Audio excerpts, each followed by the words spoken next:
Amém? Primeira carta de Paulo aos Tessalonicenses, capítulo 1, versículo 9, versículo 10.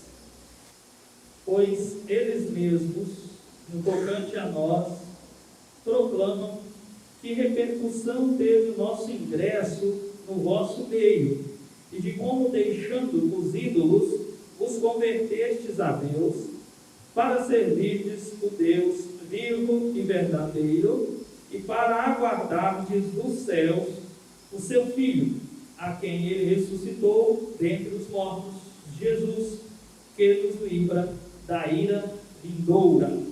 Amém? Tudo que existe tem as suas características próprias.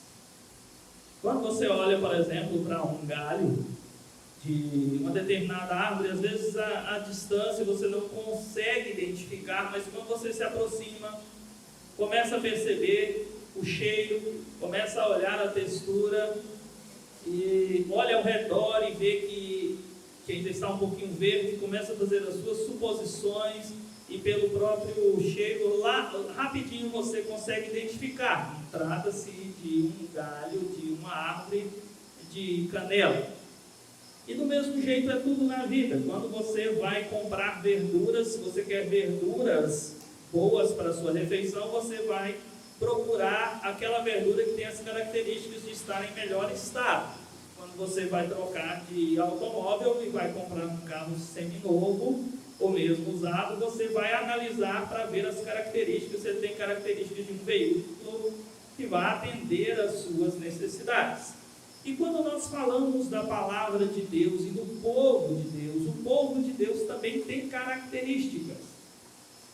E aqui nós podemos ver algumas delas, e é sobre este assunto que vamos hoje falar. A característica ou características daqueles que foram salvos. Esse é o nosso tema, características dos salvos. Então, a igreja de Tessalônica foi formada em uma das viagens missionárias do apóstolo Paulo, e ele anuncia o evangelho na cidade, algumas pessoas se unem a ele, rapidamente uma multidão une-se a ele na sua equipe missionária. Era uma cidade muito grande, alguns estudiosos vão dizer que aproximadamente, ela possuía mais ou menos 500 mil habitantes na época. Então, rapidamente, algumas pessoas se uniram ao evangelho, só que rapidamente a inveja dos judeus promoveu uma perseguição e Paulo precisou fugir daquela cidade.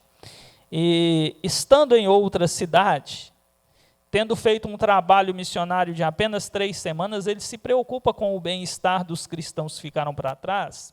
Então ele pede que alguém vá visitar aquele pessoal e trazer para ele um relatório para ver, porque ele queria saber como estavam os cristãos. Esse relatório chega, e agora com esse relatório em mãos, ele fica muito satisfeito e escreve essa carta, agradecendo a Deus pela vida daqueles cristãos e dando algumas orientações. E nessa carta, ele admite algumas características que esses cristãos possuíam. Nós veremos hoje 3 características destes cristãos na cidade de Tessalônica. A primeira característica destes que foram salvos nessa cidade é que eles deixaram os ídolos. Então, a primeira característica do salvo, ele deixa os ídolos, ele abandona os ídolos. Veja o verso de número 9. O pessoal por aí está falando a respeito de vocês, dizendo que a palavra que nós pregamos aí veio com uma eficácia muito grande da parte de Deus e contando como está a vida de vocês, e uma das coisas que eles dizem é que vocês, deixando os ídolos, se converteram ao Senhor. Deixar os ídolos. Ídolo é uma coisa que não é Deus.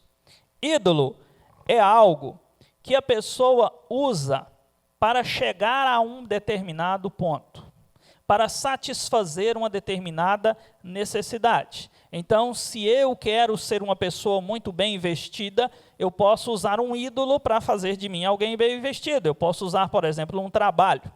Eu posso usar, por exemplo, o dinheiro e coisas do tipo. É um meio que eu uso para me levar a alcançar um objetivo que tenho. Isso é um ídolo. É quando eu deposito naquilo a minha confiança para alcançar um objetivo.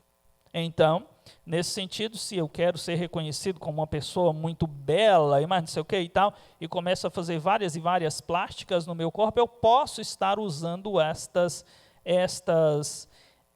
plásticas como ídolos. Não estou dizendo que todos que fazem plásticas são idólatras, mas estou dizendo que dependendo do uso que eu faço disso, eu estou transformando isto em um ídolo. As pessoas podem fazer pastores de ídolos, por exemplo.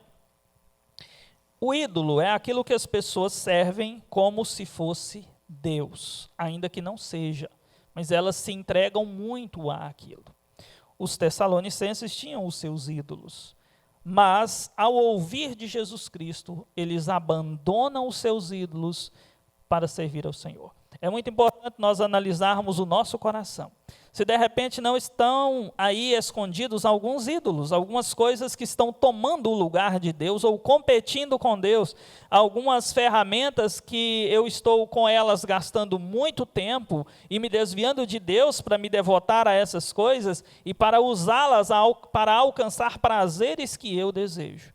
Tome muito cuidado, porque idolatria é um pecado condenado pelos mandamentos de Deus, reprovado pelo Senhor. A primeira característica desses salvos é que eles jogaram fora os seus ídolos. A segunda característica é que eles se converteram a Deus para servi-lo. Ainda está no verso 9, depois da expressão que lemos aí, quando diz que eles deixando os seus ídolos, que fizeram? Eles se converteram a Deus. Olha só, vos convertestes a Deus, para quê? Leia comigo. Para servirdes o Deus vivo e verdadeiro. Eles estavam idolatrando coisas que talvez até eram coisas sem vida, mas agora eles estão não mais idolatrando, eles estão servindo um Deus que é vivo e verdadeiro. Conversão a Deus. O que é conversão? É uma mudança de rumo, é tomar outra rota, é mudar de estrada.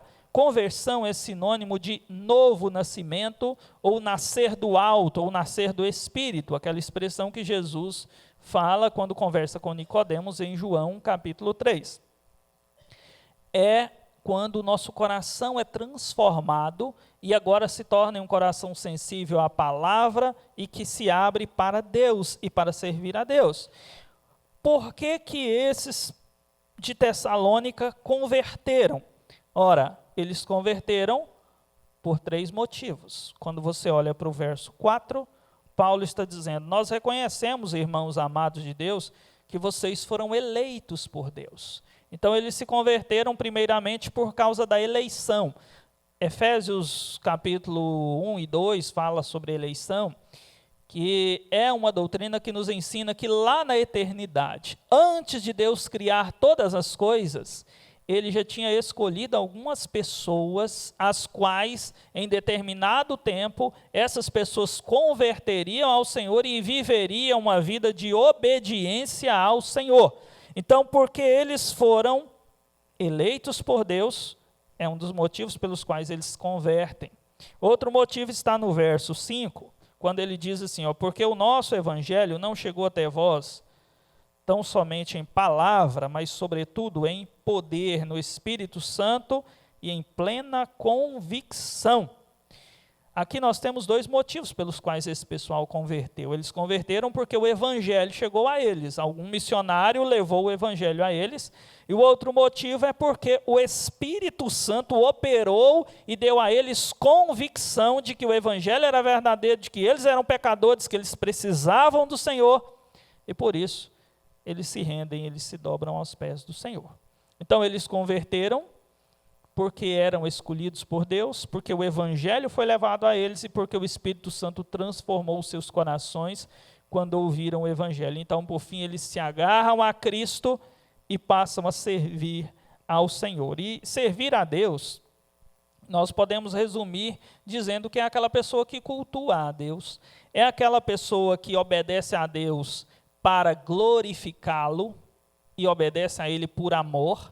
Não é a pessoa que obedece por motivos egoístas. Não, eu vou obedecer a Deus, porque senão eu não vou receber assim essa bênção. Não. A pessoa que serve a Deus é a pessoa que obedece a Deus porque o ama e quer fazer a sua vontade. A pessoa que obedece a Deus porque quer honrar a Deus e glorificá-lo. Servir a Deus, além de cultuar e obedecer, é também orar a Deus. É praticar os mandamentos. Esses cristãos de Tessalônica são salvos, são convertidos. A primeira marca na vida deles é o abandono. Eles abandonam os ídolos. A segunda marca é a conversão. Eles se dobram aos pés de Deus. Eles agora estão andando no caminho de Deus, não mais nos seus caminhos. E eles estão vivendo para servir a Deus.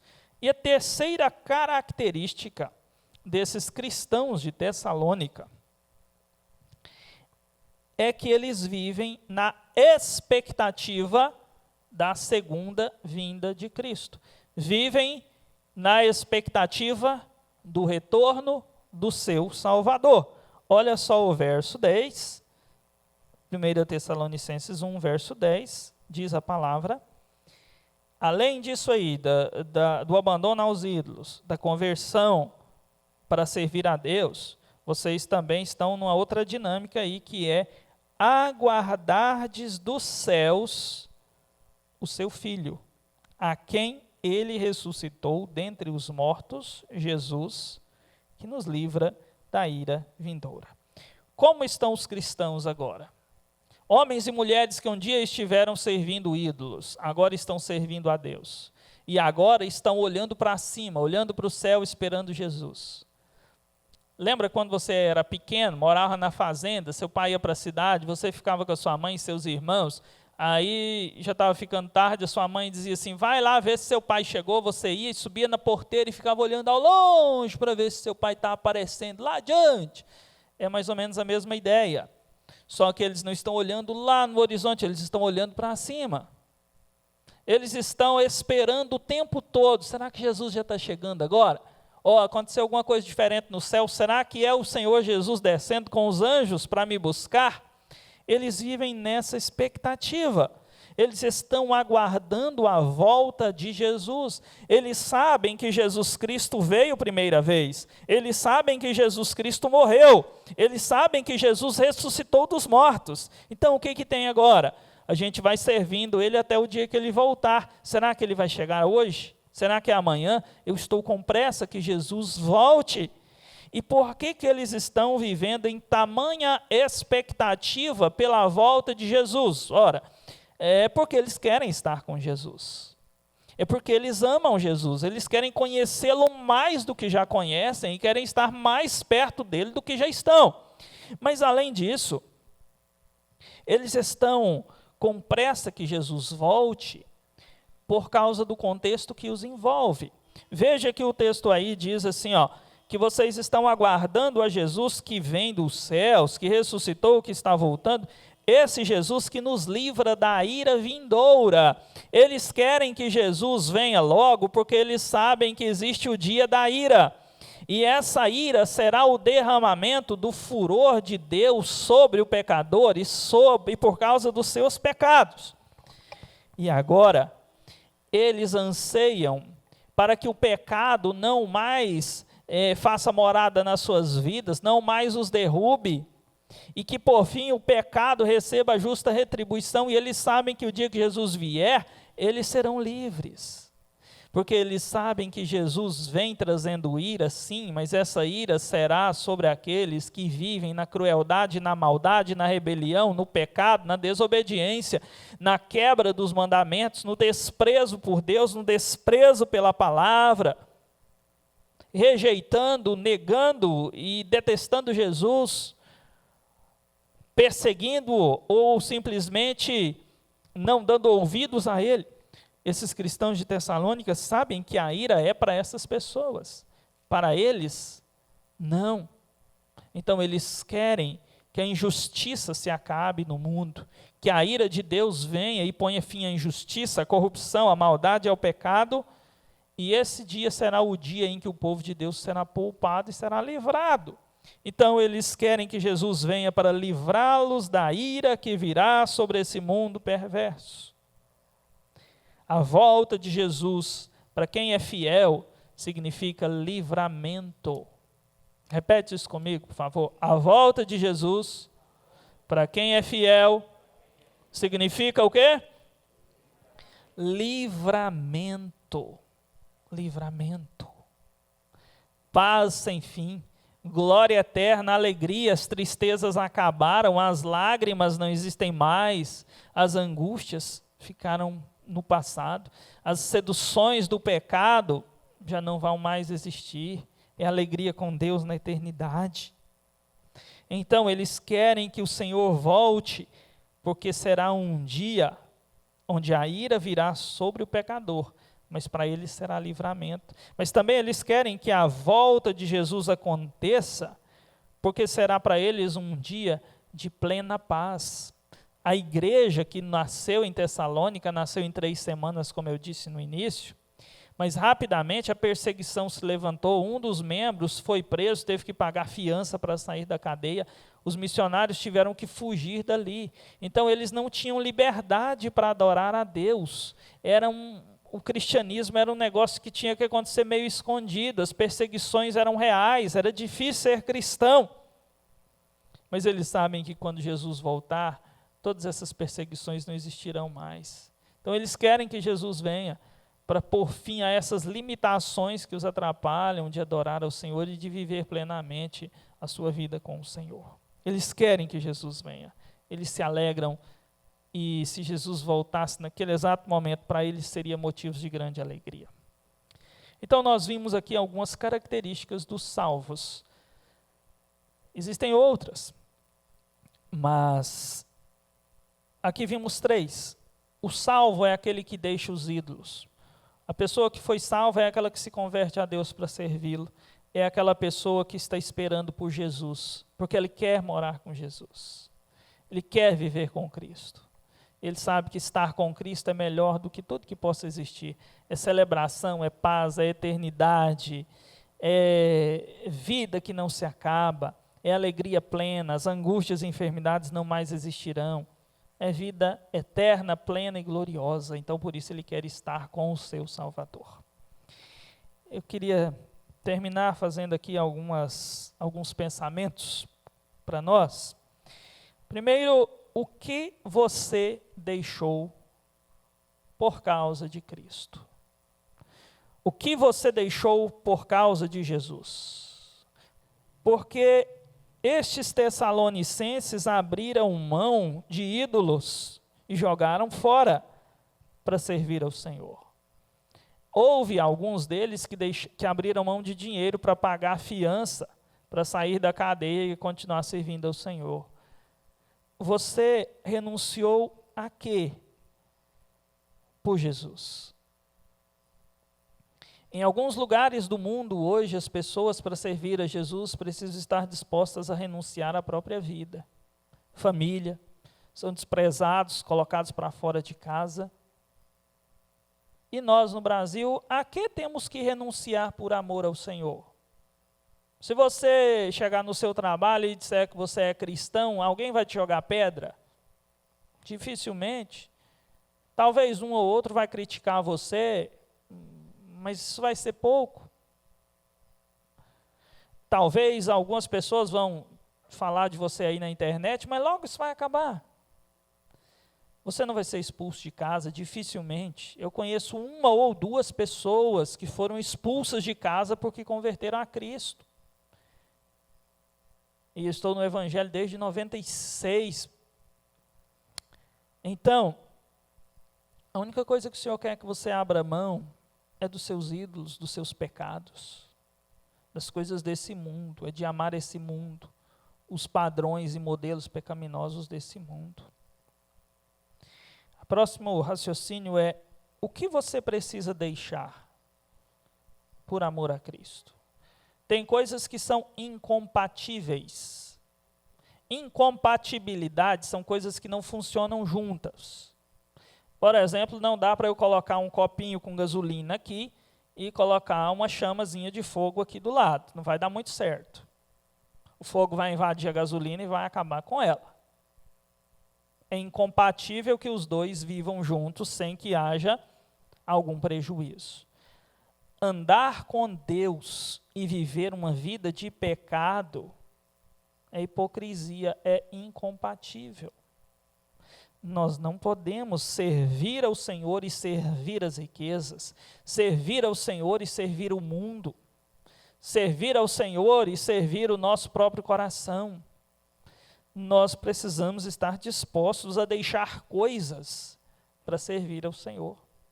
Às vezes deixar até pessoas para servir a Deus em amor e obediência plena. O que você está disposto a renunciar por amor a Cristo? E finalmente, o último raciocínio que deixo para nós em tom aqui de aplicação é: vamos parar de ficar com medo da volta de Jesus. Não tenha medo de Jesus. Quando você diz que tem medo da volta de Jesus, você está dizendo que está com medo daquele que foi lá na cruz por você, daquele que te conhecia e sabia dos pecados que você já cometeu, comete hoje, vai cometer amanhã, e ainda assim foi até a cruz por você e derramou o sangue para te dar vida. Como que você pode ter medo de alguém assim? Geralmente é porque nós temos alguns pecados que ainda não deixamos, ou porque talvez não estamos muito querendo deixar. Mas observe que o Senhor tem muito mais para você, muito mais. Todos os prazeres desse mundo talvez possam ser reais durante algum tempo, mas são passageiros. Passageiros. Você compra um carro novo, oh, que prazer, que alegria. Depois de pouco prazo, aquele cheirinho de novo acaba. Daqui a pouco, estoura um pneu. Daqui a pouco, o mosquitinho vem, assenta e começa a sujar. Aí você fica espantando o mosquitinho e vem, sabe o que? É um passarinho. Ou então você comprou o carro novo, quer passear, vai viajar, vem uma brita no para-brisa e quebra. Até aí tudo bem, tem seguro, você paga ali, rapidinho troca, mas e quando vem a brita no capô? E arranca a tinta e massa? E daqui a pouco ele ficou velho. Depois de 5 anos, você passa num buraco, ele está batendo, está fazendo barulho. O prazer de ter um carro novo acabou. E dependendo da programação que você fez para comprar, você ainda está devendo. E já está enjoado dele querendo outro novo. Ah, não, mas vou arrumar uma namorada bonita. Beleza. Já dizia um senhorzinho na minha cidade, seu Adelino, um grande filósofo, semi-analfabeto, mas um grande filósofo. Ele dizia, melhor coisa que tem é a feiura, porque ela aumenta. O que adianta ser bonito? A beleza vai acabando com o tempo. Não é verdade? Você não quer aumento no seu patrimônio? Então, seja feio, porque a feiura, a tendência é aumentar com o tempo. E a beleza? A feiura vai aumentando, a beleza vai acabando. Vai acabando. E todo mundo que está sepultado lá hoje, um dia foi lindo, um dia foi linda. Acabou. Quando você olha uns velhinhos andando emborcado, assim, com aquela carinha murcha, você vê foto daquele pessoal quando era jovem, gente, que coisa mais linda que era aquele pessoal. Pronto, acabou. Ainda tem uns idosos, uns vovozinhos, as vovozinhas bonitinhas, né? Mas tem alguns que hoje você olha e fala, nossa, coitadinho, mas tão feio, já foi tão lindo, acabou. As coisas desse mundo passam. Somente o que o Senhor tem para você é que é eterno. Ele tem vida eterna, Ele tem perdão para os seus pecados, Ele tem uma nova morada, aonde a alegria não se acaba. Então vale a pena seguir Jesus. Não se encante com os prazeres desse mundo, sirva ao Senhor Jesus, olhe para o céu e diga, Senhor vem, Maranata, Jesus, volta hoje Jesus, não deixa para amanhã não. É mais uma noite que eu vou ter que dormir, naquele colchão que me dá dor nas costas, vem hoje Jesus. Vem hoje, vem amanhã então às 6:30 da manhã, para eu não ter que nem trabalhar, Mas cuidado com o excesso, porque em Tessalônica alguns foram para o excesso e disseram, não vou trabalhar mais não, porque logo Jesus volta mesmo, então, e aí o Paulo teve que dar uma bronca neles. Tenha anseio pela volta de Jesus. É o melhor que o Senhor tem para nós, é a eternidade gloriosa. Foi para isso que Jesus veio, para dar vida eterna. Então olhe para o céu e diga, Senhor, venha, venha. O bem mais precioso, que nunca vai acabar, é a vida eterna. Então eu quero que o Senhor venha e me conduza à eternidade para viver contigo. Que o Senhor esteja conosco, vamos orar ao Senhor mais uma vez. Nosso Pai Santo e misericordioso, em nome do Senhor Jesus, alegra o nosso coração, diante dessa verdade gloriosa de que o Senhor Jesus vai voltar. Mobiliza os nossos corações para esperar por Ti, com anseio, com alegria, com expectativa.